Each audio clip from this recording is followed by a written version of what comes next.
But this ticket is from previous contractor. Yes, sir. Yes. Okay, we're talking about the new contractor. Yan ang nireklamo. Napalpak yung thermal paper. Napalpak yung thermal paper. Wala pa, sir. Huh? We're about to distribute sa lotto outlets nationwide, Mr. Chairman. So in short, Mr. Chair, yan pa rin yun. That's still the same contractor. Still the same contractor. Kaya I think kailangan din ipapakita niya rin yung ticket niyang sinasabi for interest of fair play. Pakita niya rin. The existence of 3 tickets, Mr. Chairman, na more than a year old is good news. Pero it doesn't mean na hindi nga nangyayari na mayroong hindi nagpe-paid in 7 to 8 months. So you have to really make sure na ganun na mangyari. Kahit random checking, dapat yung quality kasi siyempre, bulto to na delivery. Hindi natin alam kung ano yung quality ng mga dinideliver eh. Kaya dapat yung mga feedback na ganyan, you take into account. And the question is, why are you changing pala Apo? Why did you change Apo, GM? Sa supplying of the paper? I think that would be opening it to more competition and to lower the price. Kasi with Apo, they have Umabot na tayo sa end nung life of the contract ni Apo. yeah, Opo. So may termination period and then expiry date tapos open ulit ng bidding. Opo. So, And it was cheaper naman po. It turned out cheaper. so okay, dito sa DTM, how do you make sure that the claim of the DTM that their tickets will last for 1 year? Ano? Yan, sige, ito yung maganda. Ano yung processes na ginawa nyo? Actually, Mr. Chair, as the end user is the gaming sector, and on the part of the back, so we have the technical specifications. We improved the technical specifications.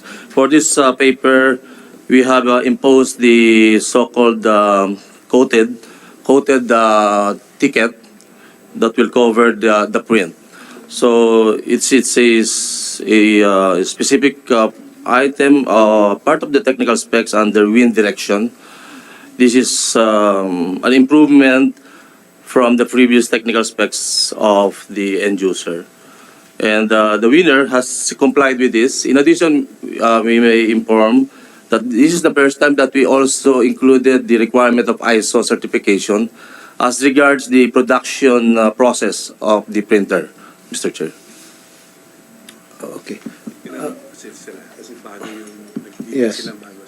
How did may winner na eh? Maybe Mr. Senate Minority, sa susunod na hearing, patawag na natin. Okay, so that we can move on to another topic.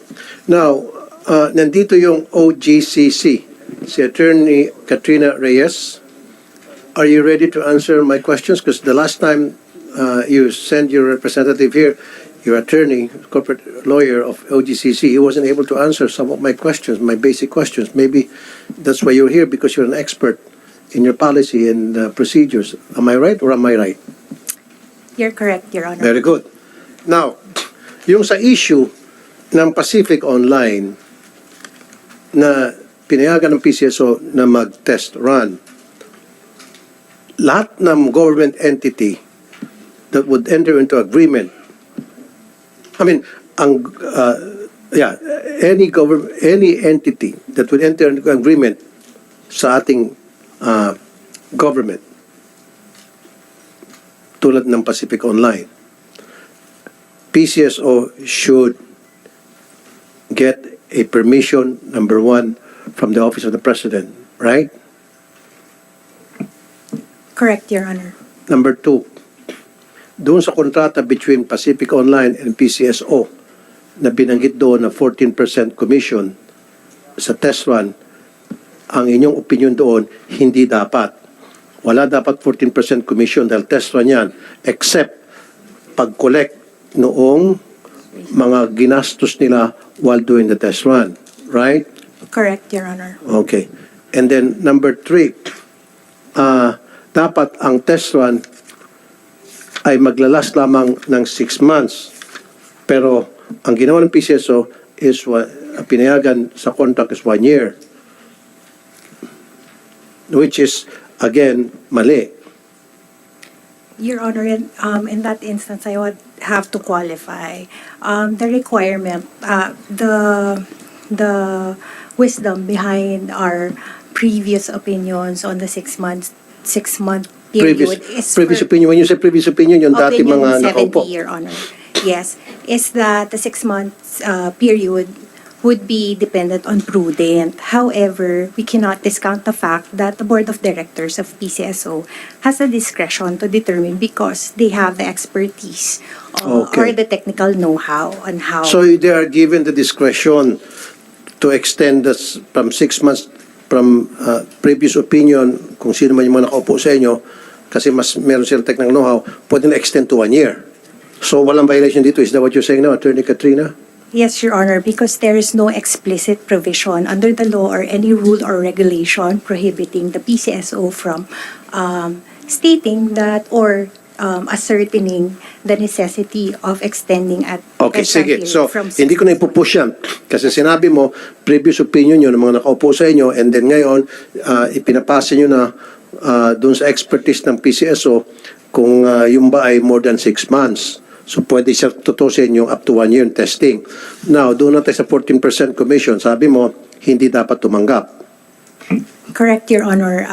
As officially stated by the Office of the Government Counsel in its Contract Review 2404, dated 21 December 2023, there may be irregularity Maybe. in the stipulation that Pacific Online should receive 14% commission. Mr. Robles, ayan po, OGCC, has spoken na there may be irregularity, dapat hindi tumanggap ng 14%. Now, kung I understand doon sa test run and we acknowledge that na may gastos, maybe by the thousands, hundreds of thousands, a million, it's okay. Pero wag sana sa commission. Yun yung pinupoint ko rito. Ano pong reaction ni Mr. Robles sa sinabi po ni Ma'am Katrina Reyes?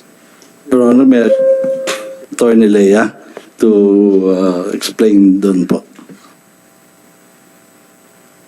Your Honor, if I may. So, we received the contract review for the MOA with POSC 2404 as stated by Judge Catrias earlier. And we... What's the name? Judge? Judge Katrina Reyes, Your Honor. The OJCC representative. Judge kasi parang judge level sila eh. Ang tinatawag sila judge. Okay. Attorney Reyes, you're a judge? No, Your Honor, not. How they call you judge? Yes, because That's a thought. Oh. Okay, I thought you were a judge of RTC or... okay. Oh, sige. Okay. Yes, ma'am. Judge Reyes, madam. Okay, judge. So, go ahead po. Sorry for the interruption. Attorney Jimenez, ma'am. Yes, Mr. Chair. And we, with respect to the payment of commissions, we sent a letter to the OGCC dated January 19, 2024, requesting for clarification on the contract review, considering that there were certain data that the OGCC was not aware of at the time that they made the contract review. And this data would include the breakdown of the 14%, which would show that 8% is for reasonable cost, while the 6% would be the commission that is the same commissions being received by our traditional lotto agents, Your Honor. You said January 19, 2024. Yes, Your Honor, that is correct. But it's after the fact. Dapat before the contract was made, before you enter an agreement with Pacific Online, it should have been done, the letter should have been sent prior kasi nagawa na yung contract sa kayo hukuming ng opinion. Sana before gumawa kayo ng contract, kumuha muna kayo ng opinion. Am I right? Tumatawa si Attorney Cortega kahit na taga-DICT siya, right? Oh, see? Your Honor, the OGCC issued a memorandum circular allowing, in order to facilitate the execution of the contracts and the implementation of the contracts, the OGCC issued a circular for allowing the post-execution review of contracts that have already been executed. So that's What do you call that circular, ma'am? Yung para babanggain natin doon kay Judge Reyes. And then I need a copy of that letter, January 19, 2024. And then I need to know also kung na-receive yun ng OGCC. And what, ma'am, are you aware, Attorney Reyes, doon sa sinasabi ng circular? Na Yes, Your initially? Honor, I confirm that the office received a 19 January 2024 letter of clarification from PCSO. Okay. Pero yung sinasabi ng circular, ma'am, anong tawag na circular doon, Attorney? Yes, Your Honor. This circular is, the first circular is Memorandum Circular 2023-4 dated June 23, 2023, with subject review contracts of client government-owned and controlled corporations and government corporations.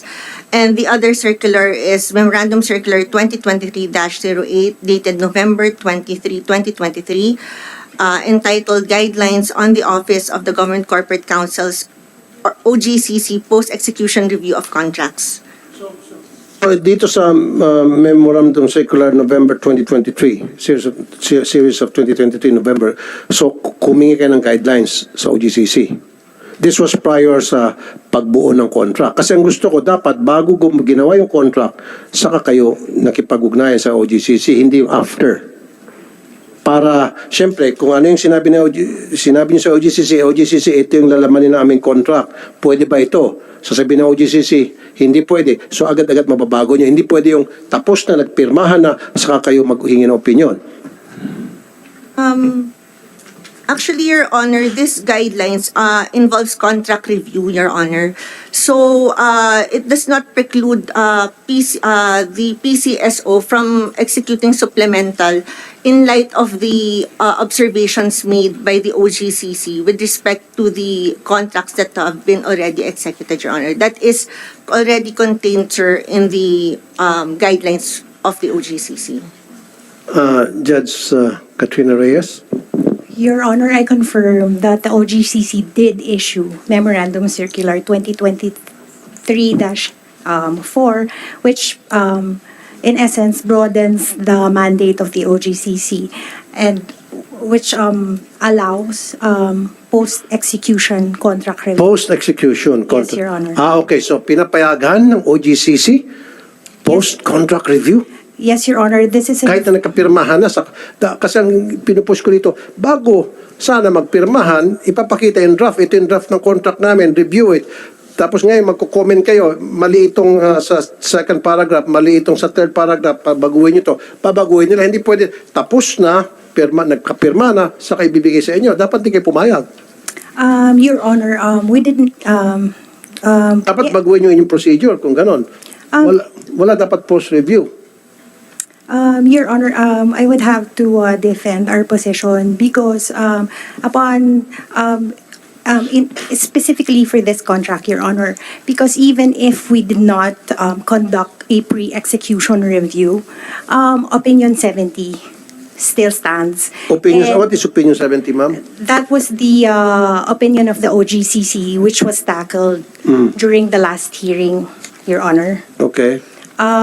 It still stands, and at the time of the execution of the contract, PCSO was well aware of the conditions that they need to satisfy before they can execute a contract concerning online betting or online betting platforms, Your Honor. Okay. Let's make it short. Yes, Your So, Honor. in other words, kasi kanina sabi mo, there may be an anomaly. Okay? Now, you're saying, binabawi mo, base sa mga narinig ko ngayon, may mga memorandum circular, opinion 70, walang problema. Your Honor, we have to understand the context of Contract Review 2404. Under our Contract Review 2404, we are advising PCSO to provide compliance of our findings, the 5 items that we raised to But them. did they comply? Your Honor, presently, we are undertaking a review of their compliance, specifically because PCSO provided a letter of clarification dated January. So you're trying to review. So when Yes, will you it's come under- up with the result of that review pertaining to the issue of PCSO entering into agreement with Pacific Online? The review is underway, Your Honor. And when can we know the result, ma'am, judge? I will instruct the handling lawyer to expedite. Okay. Your We need to get that Yes, Your Honor. result of that opinion Yes, Your Honor. as soon as possible, maybe in the next hearing. Yes, Your Honor. Thank you, Judge Reyes. Meron po kayong follow-up question? Kung maikli lang naman, ano yung 5 items na sinight po ninyo? Your Honor, I will just quote contract Hindi naman review. mahaba yan, ano? Mahaba ba? Hindi. Yes, Your Honor. Hindi. Sige, can you, yung main points lang po yung 5. Opo. First is on the compliance with Republic Act 9184. Second is the legal implication of the test run period's automatic extension. Third is the necessity of clarifying that the WAB piece procurement, although stipulated in the MOA, should not in any way signify exclusivity in favor of Pacific Online. Fourth is the propriety of payment of commission. And fifth, most importantly, is the requirement of presidential approval, Your Honor.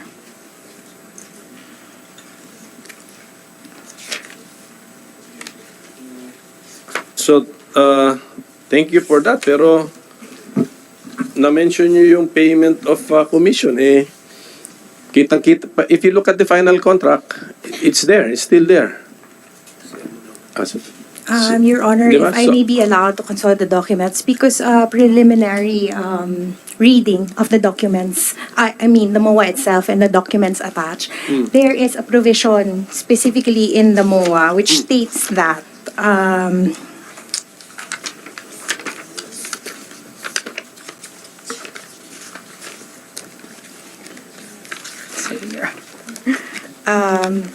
part of the MOA or the 2023 Rules and Regulation on Acceptance, Evaluation, and Processing of the WAPI, Your Honor. Page. Item 1.14, Your Honor. Item 1.14 of the Rules and Regulations, which forms an integral part of the MOA, Your Honor. It states that upon approval by the PCSO BOD and after the Government Corporate Council has given due course to the MOA as well as the posting of the required performance bond, the proponent shall execute the MOA with the PCSO for the launching of the new web-based application bidding platform on a test run period. Also, Your Honor, we came across a 14 August 2023 undertaking of Pacific Online, which essentially provides that they will honor or recognize the findings of the OGCC. So, Your Honor, even if we conducted a post-execution review because of the stipulation in the MOA and the undertaking of Pacific Online, I think the PCSO may compel Pacific Online to amend the contract. Yeah, but I think PCSO is waiting for your review. Kaya the longer you delay, the deeper in trouble they will be if you come up with the anong tawag mo doon, adverse position or opinion. Pinapalalim nyo yung problema nila, so dapat mabilis pong aksyon ng OGCC kung ganyan pala kabigat ang implication. Actually, Your Honor, we already pointed out the findings of the OGCC. And at this stage, Your Honor, it's up to PCSO to substantiate their compliance. No, let's be very clear, sandali. Sabi mo, Judge, kanina, you will tell the handling lawyer to fast track. Fast track what? The review, di ba? No, Your Honor. So that we will have an your official opinion, right? No, Your Honor, that was to fast track the conduct of an investigation on whether or not PCSO did comply with our findings under contract review. Okay. Because further to the letter of clarification, that was... Yeah, and then you'll come up with an opinion pa rin. That's still an opinion lalabas nyo. Bilisan nyo yun kasi Yes, Your Honor. ang implication pala nun, palalim ng, kung adverse ang opinion nyo, palalim ang problema nila because I'm sure they've been paying the commission to Pacific Online right now. Tama po ba yun, GM? You have been paying the Pacific Online Systems Corporation the commission per MOA. Tama? For December, I think there was some payments made. Yes, yun na nga. And then, dun January, honor nyo rin, babayaran nyo rin. Tama. So OGCC, ganun pa yung implication nito. Kaya do not, bilisan nyo na. Medyo, nakita ko naman yung 5 items niyo. Yes, Your Comply Honor. with RA 9184. Make sure na hindi yung automatic extension, exclusivity, payment of decommission, and requirement of presidential approval. Yung requirement of presidential approval, it's a fact eh. Was it secured or not? Your Honor, I have to explain, Your Honor. Under the PCSO charter, Your Honor, what is required is that rules and regulations promulgated by the Board of Directors shall be subject to presidential approval. However, as PCSO's counsel, we deemed it prudent to qualify presidential approval with the word prior. So at this stage, Your Honor, I can state with certainty that as regards that requirement, PCSO has not violated their charter. Has not violated it. Has not or has violated? Has not, Your Honor, because Bakit has not? kasi As opposed to has violated. Kasi nga, hindi sila kumuha ng presidential approval prior. Your Honor, Paki-explain po. kasi po yung qualification of subject yung qualification po doon sa aming contract review stating that there should be prior presidential approval is out of prudence as their counsel, we advise them to secure prior presidential approval. However, when you read the provision, Section 10 of their charter as amended, what is only required is that there should be presidential approval.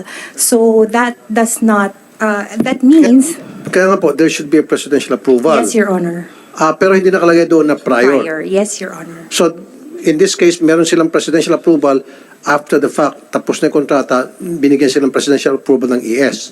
So, wala ka nakikitang violation doon. Your Honor, I'm not aware whether there is already a presidential approval. What I'm Okay, trying you were not to- given a copy kasi during the last hearing, Mr. Robles said na meron silang letter na pinadala sa ES and then ES approved it. So, you were not able to provide a copy of that? Mr. Robles, pwede kami makita nung kopya na sabi nyo, meron kayong approval na from the ES. Send us a copy of that and send the OGCC a copy. What I read, Mr. Chairman, was the prevailing policy. I'm sorry. The prevailing policy of the OP with regards to, but we will give you, Your Honor. Okay, so you will provide us and then you will be given a copy of that? Hindi, kasi ang pagka-understanding ko during the last hearing, correct me if I'm wrong, Mr. Kua, di ba, na merong sila ay nagpaalam sa ES. Am I right, Chairman? Mr. Chairman, please come close to the mic. Yes, there is a letter from the ES. And that letter is authorizing them?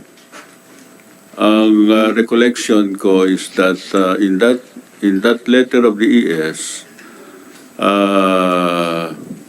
it said that since PCSO is competent enough to assess yung pina-approve,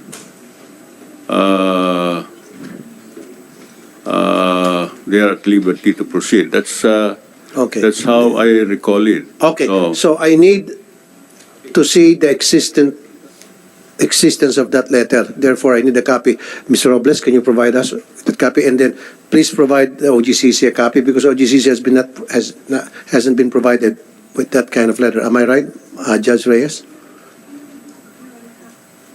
Your Honor, we have a copy of... Oh, you have a copy? Oh, sabi mo kanina, wala. Meron. No, So okay yun. Nagkaroon sila ng, pasabi sila kay Executive Secretary, ES is Executive Secretary, alter ego ni Presidente. So, sinabi, okay yun, sabi ni ES, at pinadalan kayo ng kopya kahit na tapos na, after the fact na. Okay sa inyo yun?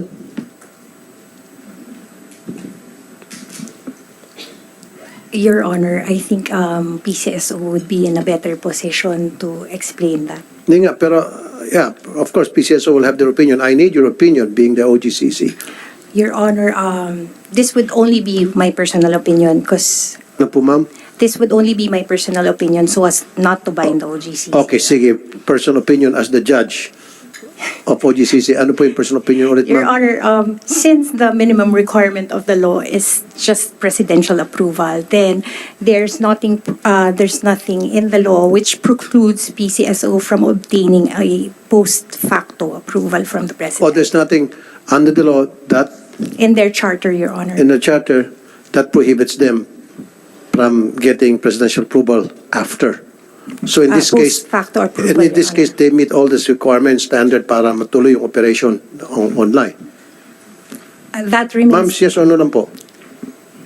at this stage, no, Your Honor, because we don't have a copy of the document that would evidence that there was presidential Okay, no, approval. because you don't have a copy. So, That's my personal opinion, Your but you have Honor. a copy from the ES letter daw. And you said you have the copy. So would that letter, sabi mo kanina, ma'am, di ba? You have that copy letter na from the ES na sinasabing okay yung pinapayagan yung Pacific Online. Ano ba talaga, ma'am? Ano ba talaga, ate? Your Honor. Your Honor, maybe I can provide you with the copy now. Hindi, ma'am, I need your opinion kasi My personal opinion, Your Honor. I'm not a lawyer. Of course, your personal opinion as the judge of OGCC. Kung ano yung sasabihin mo, then gagalangin po natin yon.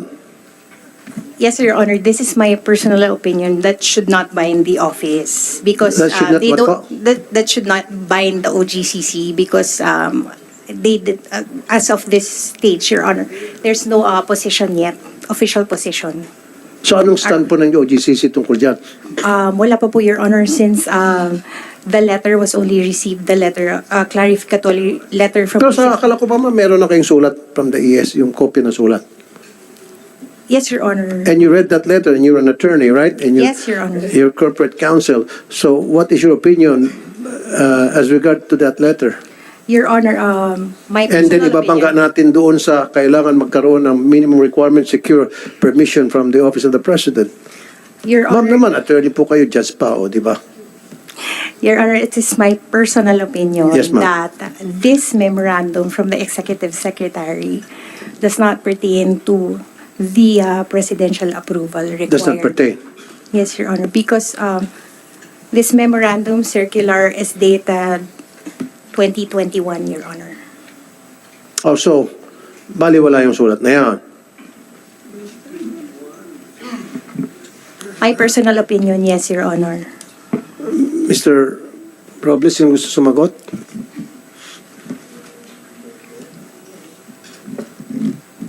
Ma'am Jimenez? Your Honor, if I may, just to provide context on the reason why that the memorandum dated June 14, 2021 was issued by ES Medialdea. The PCSO board that time was already contemplating online games, expanding the market of PCSO for online games and to increase revenue generation. That's why the PCSO board that time instructed the organization to create a technical guidelines on betting platforms and for another contract for online betting platforms. So in that context, they submitted before the Office of the President a technical guidelines on betting platforms as well as the possibility to implement a contract that would allow PCSO to use handheld terminals instead of the fixed terminals. So in that memo, the Executive Medialdea, as representative of the Office of the President, said that the PCSO is advised that it has sufficient authority and is in a better position to evaluate and approve its technical guidelines on betting platforms, considering that this deals with the minimum technical specifications required for betting platforms of PCSO game. Finding that... Okay, ma'am, Sir, ma'am. So yung binabasa niyo po ba Yan din po ba yung meron kayong kopya, Judge Reyes? I already provided. Middle Dea, yung binabasa, the same? Yung, ma'am, meron bang she's- kopya? As I understand it, Your Honor, Attorney Jimenez is providing context for the memorandum, Your Honor. But you're aware of that memorandum? And the Personally, context? yes. Yes. So tama ba yung sinasabi niya na merong sa context na yon na inaalaw ng government na magkaroon ng online platform? Continue po. Na? OP memorandum. So it was the OP found that PCSO has sufficient authority and is in a better position to evaluate and approve its technical guidelines on betting platforms. Also, finding that these are matters that would be better evaluated by the PCSO as the implementing agency for its lottery games. This office, or the Office of the President, defers to the PCSO's expertise on the approval of the same. Also, in addition to that OP memorandum, the Office of the President directed PCSO to address the concerns of the OGCC. So, Okay, ma'am. Lahat ng binabasa niya, Attorney Reyes, meron kayo, nabasa mo yon. Yes, Your Honor. Okay. Do you agree with what is she saying na merong yung sulat galing kay ES Medialdea, binibigyan ng sufficient authority ang PCSO because of the expertise on deciding sa pagkakaroon ng mga betting platform. Would that suffice as after the fact ng pagkakaroon bibigay ng authorization? Your Honor, according to my reading of the law, what is required is presidential approval for any rule or regulation that is promulgated by the Board of Directors of PCSO. So yung binabasa ni Attorney Jimenez, that would not tantamount to a presidential approval. Is that what you say? Yes, Your Honor, especially because that was issued in 2021. So if it does not suffice as presidential approval, then what will be the opinion of the OGCC? Then the PCSO should comply with the requirement under Section 10 of their charter that they must obtain presidential approval. So that means they have to send a letter to the president to get a presidential approval kahit na ito tapos na, sobrang tapos na. That would be possible, Your Honor, because they may obtain post facto approval from the President, Your Honor. It's not illegal. It's not illegal because under their charter, what is expressly provided is that any rule or regulation that is promulgated by the PCSO BOD shall be subject to Okay, presidential make it short. approval. Mr. Robles, wala yung binabasa mo, obsolete na yan. Okay, get a presidential approval kahit natapos na pala, gumagana na itong testing yun ng Pacific Online. Get a presidential approval. Failure to do so, we have to cancel that contract, make it null and void. Do you agree, Attorney Reyes? Pag di sa makakuha ngayon ng approval, kakancelin yung kontrata. You agree? Dapat? Ma'am naman, Yes. dilidali kayo. Dapat yes or no lang. Correct, Your Honor, but we have to follow the proper procedure, which And- is that under jurisprudence, it states that a unilateral declaration that a contract is null or void cannot be done. It has to be a judicial declaration. Okay. Your Honor. So, ibig sabihin, kukuha pa rin sila ng presidential. Pwede pa sila kumano presidential approval, okay pa rin yun. Yes, Your Honor. Paano pag hindi sila nakakuha ng presidential approval? Paano pag sinabi ni BBM o ni President Bongbong Marcos na hindi ako magbibigay ng presidential approval, tapos na yan, yung kontrata. My Ano personal mangyayari? opinion as a lawyer, Your Honor. Yes, ma'am. Then we As a have- judge. then we have to seek judicial recourse, Your Honor. We have to go through the judiciary for them to declare as a competent authority that the Ay, kukorte natin. Yes, Your Honor. Because there can no unilateral declaration that a contract is void. So hindi pwedeng Cannot be sa done. yung OGCC lamang? Nasabi ng OGCC, hindi kayo nakakuha, hindi kayo binigyan ng go-sig ng presidente. Cancel yung contract kasi kami si OGCC, ako si Judge Reyes. No, Your Honor, because Your Honor, jurisprudence provides that.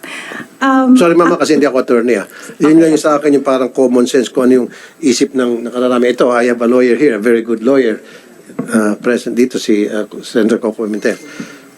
So anyway, so okay, so parang hindi tayo humaba. Mr. Robles, so you need to get the presidential approval, in short. Yes, Your Honor. As we have said, we have an undertaking with the contractor na kung ano kung pagbabago dyan according to the review, and we will adapt that. Okay, so I need ASAP get the presidential approval from the president and then give us a copy and then give Ms. Reyes or Judge Reyes a copy. Is that okay by you, Attorney Reyes, Judge? Yes, Your Honor. Okay. Now, Chairman, before we leave the topic, bakit naman yung bagong PCSO, why did you rely on this 2021 memorandum? Attorney, may abogado kayo. Tignan mo na lang yung first paragraph po. Your Honor, It's about the guidelines daw, ni technical guidelines ninyo with the consortium Smart Info Philippines Inc. and China Latsis Synergy Enterprises. Oh, yan pa ba ang topic ngayon? if I may, Your Honor, respond to your query po. Your Honor, as I explained earlier, during this time, PCSO was trying to expand its market. So, the ISAA, together with the previous technical guidelines on betting platforms, was submitted to the Office of the President, and we used this guidance from the Office of the President. Kaya nga, at sa talino nga ng Executive Secretary, linimit na niya kaagad sa first paragraph pa lang ang value. So that means the memorandum cannot be misused. Linimit na niya kaagad. Tapos kayo naman, you are all presidential appointees, di ba? Alam niyo na may bago ng presidente, tama? Alam niyo na ninyo bago ng presidente. Pagtingin niyo na Section 10, alam niyo na ang purpose nito para alam ng presidente lahat ng kilos ninyo. Hindi ni presidente ni Duterte, but yung incumbent. Diyos ko naman na, very basic nagtataka ako how come you still ganun ng. It shows that you spent the energy and you took the effort for the twisted reasoning that you are giving to us now. You want to use a very qualified opinion of the past administration, knowing fully well na nakaupo kayo dyan because you're appointed by the present administration. Alam nyo na sabi ng law, you keep the president informed of all of your acts and decisions, Section 10. Actually, ang opinion ko, Judge Reyes, is even before because sabi dito, the board of directors of the sweepstakes with the approval of the President of the Philippines, shall. So, bago kilos, inform the President of the Philippines bago kayo kumilos. Ang gusto nilang i-inform, Mr. Chairman, si President Duterte. Ang gusto nilang i-inform through ES Medialdea. exactly. Medialdea. Dapat bilang respeto sa nakaupong presidente na yun ang nagka-point sa inyo, sana paso na kung ano mang mga inisyong memorandum ng previous administration. Huwag nyo na pong pansinin yun. Ang pansinin nyo kung ano yung present administration stand. Di ba? Ang masakit dito, Yan sinasabi the niyo. Executive Secretary contextualize his opinion. Sa first paragraph pa lang kinakita, kaya binabanggit niya in the context of with the consortium of Smart Info Philippines Incorporated and China Lot Synergy Enterprises Limited respectively.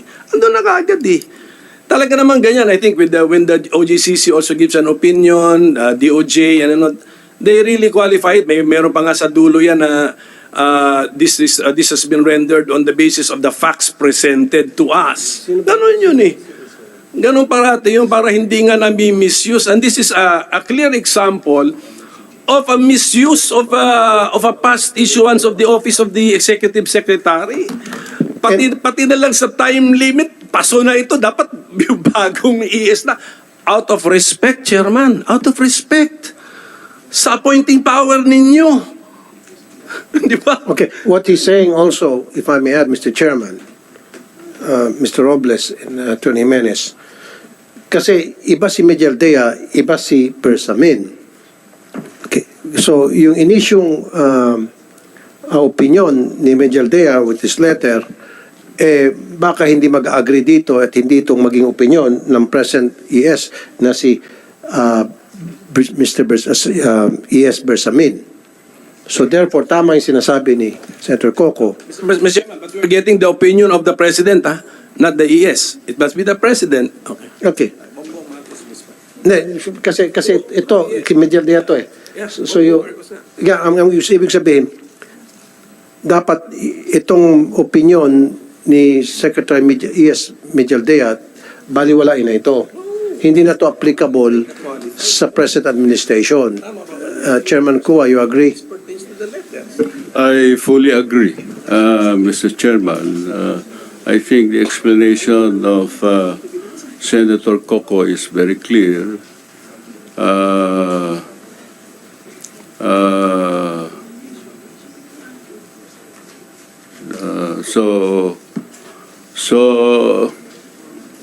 So I fully agree, Mr. Chairman.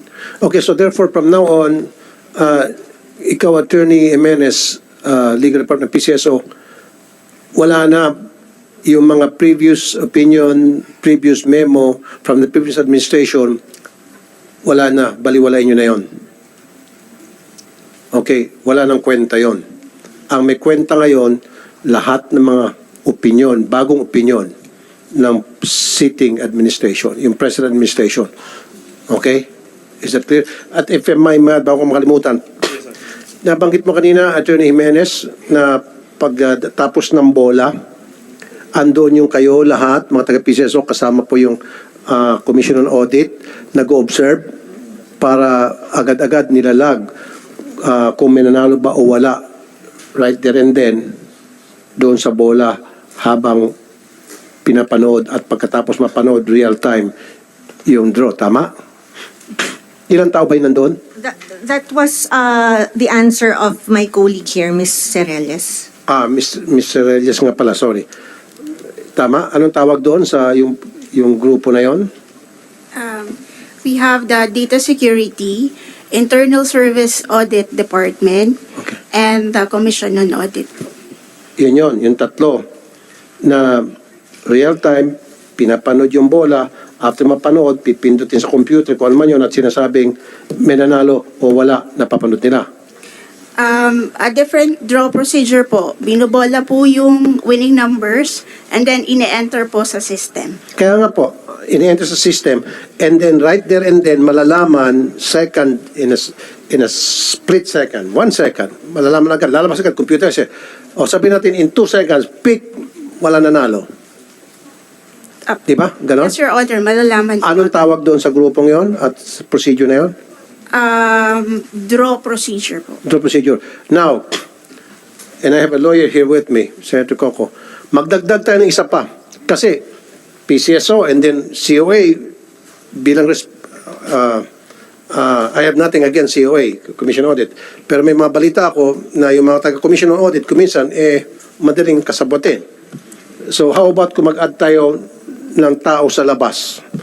Maybe a member of the academe, member of the religious group, or member of the civil society na manunod lang.